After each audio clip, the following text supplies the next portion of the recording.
नमस्कार दोस्तों, आज हम देखते हैं कुतुबुद्दीन ऐबक।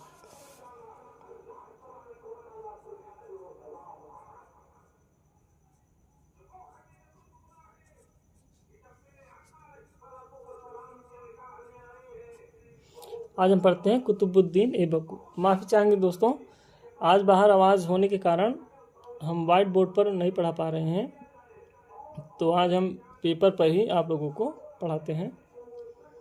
तो इनका शासनकाल था 1206 से लेकर 1210 ईस्वी के मध्य इन्होंने शासन किया था।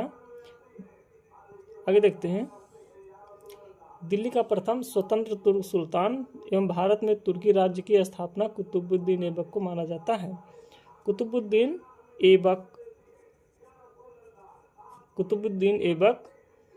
ऐबक जनजात का तुर्क था तथा उसके माता पिता तुर्किस्तान के निवासी थे। तुर्की भाषा में ऐबक का अर्थ होता है चंद्रमा का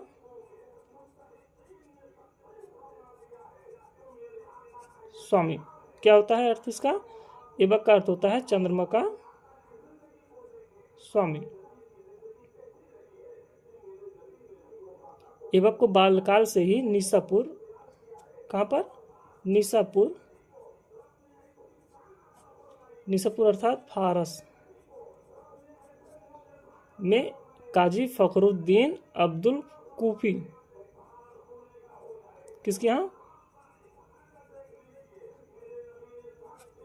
फखरुद्दीन अब्दुल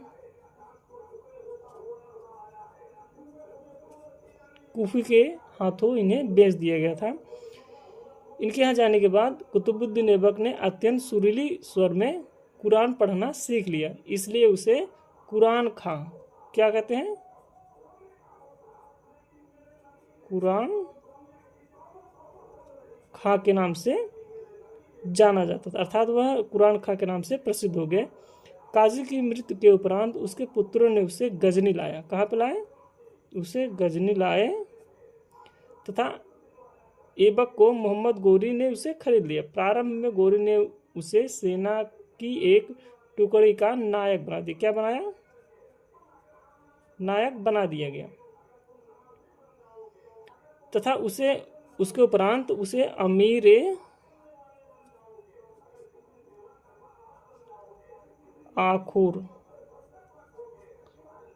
आखुर अर्थात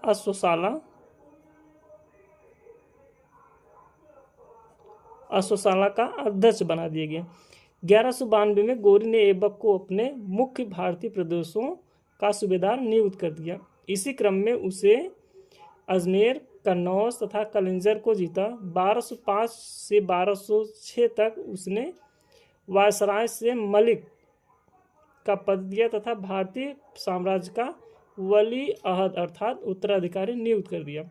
1206 में क्या देखते हैं?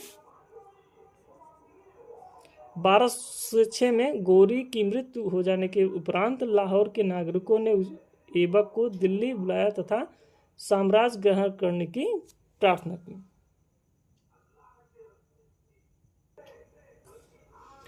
कुतुबुद्दीन ऐबक ने सत्ता ग्रहण की तथा लाहौर को अपनी राजधानी बनाया। तो उन्होंने अपनी राजधानी कहाँ बनाया था?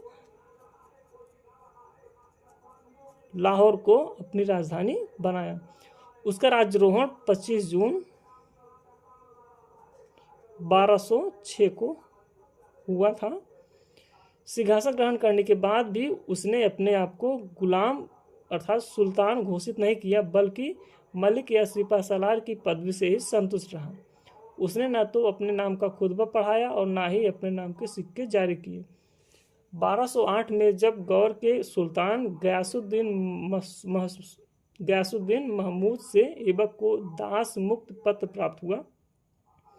दास से मुक्त पत्र की प्राप्ति की प्रार्थना के लिए ऐबक ने निजामुद्दीन मोहम्मद, किसको?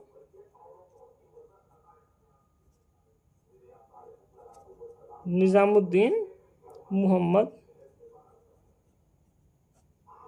को फिरोज को उसके प्रतिवेदन पर गयासुद्दीन महमूद ने हसन निजामी के हाथों दास मुक्त पत्र व भारत पर शासन करने का फरमान, जिसमें सिंहासन, लाल छत्र, सुल्तान के रूप में उसकी स्थिति को मान्यता देने के प्रतीक के रूप में दूरबास,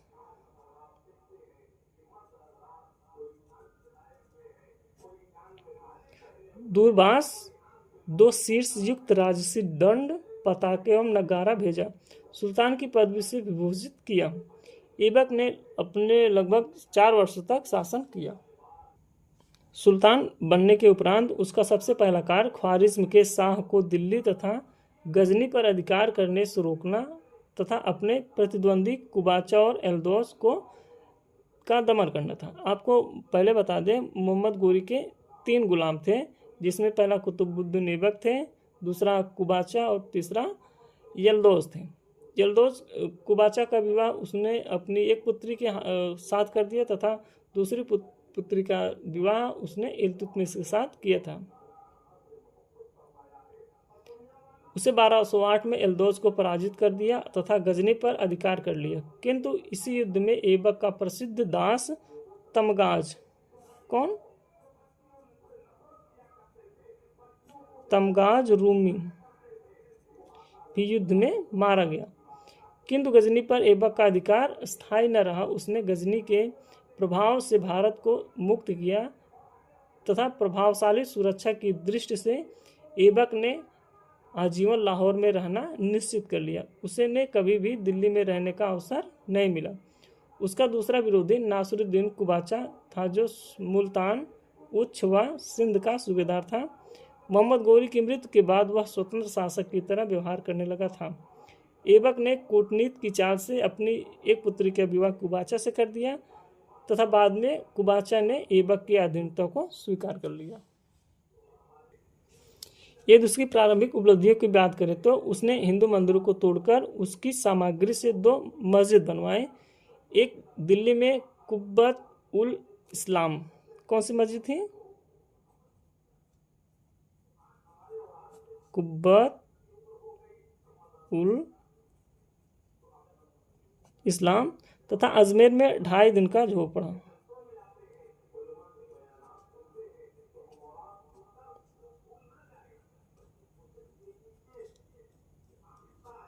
तथा अजमेर में उसने 2.5 दिन का झोपड़ा बनवाया। 2.5 दिन के झोपड़े पर हरकेल नामक संस्कृत नाटक के अंश भी अंकित हैं। पहले यह इमारत एक संस्कृत विद्यालय था, जिसका निर्माण चाहमान शासक विग्रहराज चतुर्थ ने करवाया था। ख्वाजा कुतुबुद्दीन बख्तियार काकी की स्मृति में ऐबक ने कुतुब मीनार की नींव रखी। बाद में उसके दामाद व गुलाम इल्तुतमिश ने उसे पूर्ण कराया। 1210 में चौगान खेलते समय, 1210 में आपको यहाँ बता दें, 1210 में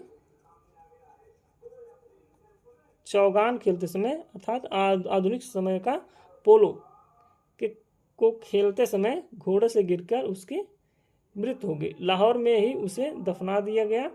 ऐबक की उदारता के कारण ही उसे लाख बख्श या लाखों का दान करने वाला तथा पील बख्श हाथियों का दान करने वाला आदि की संज्ञा दी जाती है। हसन निजामी और फ़ख-ए-मुदब्बिर जैसे विद्वान उसके राज्य में रहा करते थे। तो हम कल पढ़ते हैं आराम शाह। दोस्तों आज के लिए क्षमा प्रार्थी है, क्योंकि बाहर कोई कहीं प्रोग्राम चल रहा है तो साउंड तेज आ रहा है, तो इस कारण व्हाइट बोर्ड पर पढ़ाना मुश्किल हो रहा था।